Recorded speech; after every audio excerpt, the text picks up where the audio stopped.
नमस्कार दोस्तों, आप सभी का हॉरर जंक्शन में बहुत बहुत स्वागत है। अगर आप चैनल पर नए हैं तो प्लीज़ चैनल को सब्सक्राइब कर लीजिए।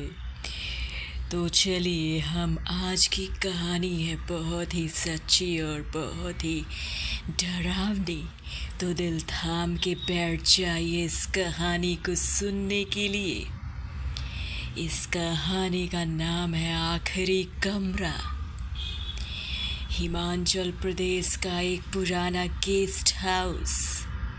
कुछ दरवाजे इसलिए बंद होते हैं ताकि जो भीतर है वो बाहर ना आ सके। दिसंबर की एक बर्फीली सुबह आयुष अपने 3 दोस्तों राजीव, साहिल और गौरव के साथ हिमाचल के एक छोटे से गांव की ओर रवाना हुआ। चारों दोस्त कॉलेज के दिनों के बाद पहली बार एक साथ घूमने निकले थे। शहर की हलचल से दूर वो सुकून और शांति की तलाश में थे। जब वो गांव पहुंचे तो उन्होंने एक स्थानीय ड्राइवर की मदद से एक पुराना लेकिन बेहद शांत और सुंदर गेस्ट हाउस बुक किया, जो घाटी के किनारे अकेला खड़ा था। चारों तरफ बर्फ, पेड़ और गहरी खामोशी थी। गेस्ट हाउस के मालिक एक बुजुर्ग व्यक्ति, नाम था हरिशंकर, ने उनका स्वागत किया। जैसे ही उन्होंने अंदर कदम रखा, कुछ अजीब सा एहसास हुआ। ऐसा लगा जैसे कोई उन पर नज़र रख रहा हो, लेकिन सबने इस बात को टाल दिया, यह सोचकर कि यह ठंड और थकान की वजह से हो रहा है। हरिशंकर ने चाय पर बात करते हुए कहा, एक बात कहनी है, ऊपर का आखिरी कमरा बंद ही रखना। वहाँ कोई नहीं जाता, ना दिन में ना रात में। आयुष ने हंसते हुए पूछा, क्यों, वहाँ कोई भूत है क्या?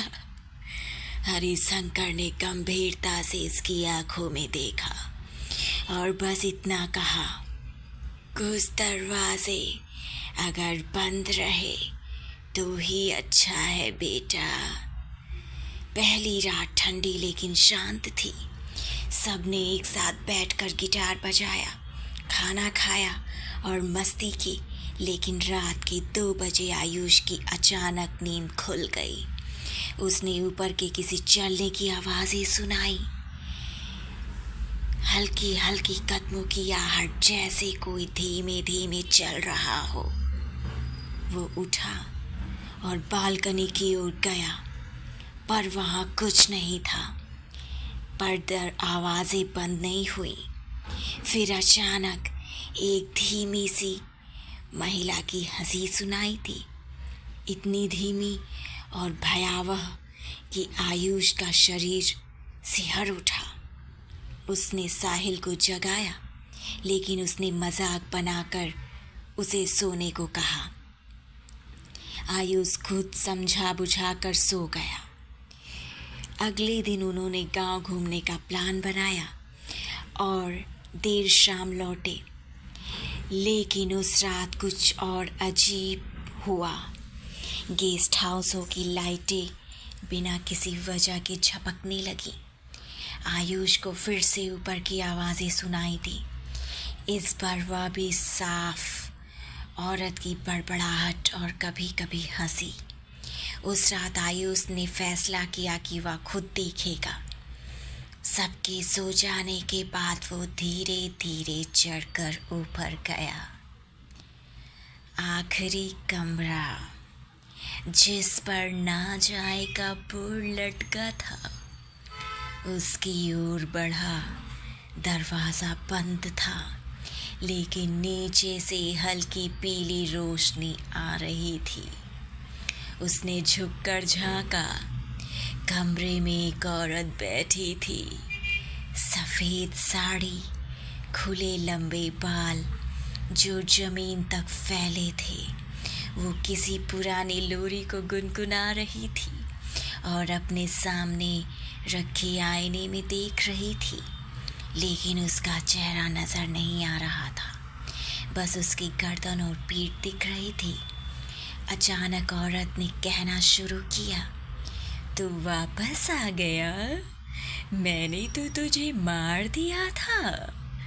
आयुष की सांसें रुक गई। वो पीछे हटने ही वाला था कि दरवाज़ा खुद ब खुद चर्र की आवाज़ से खुल गया।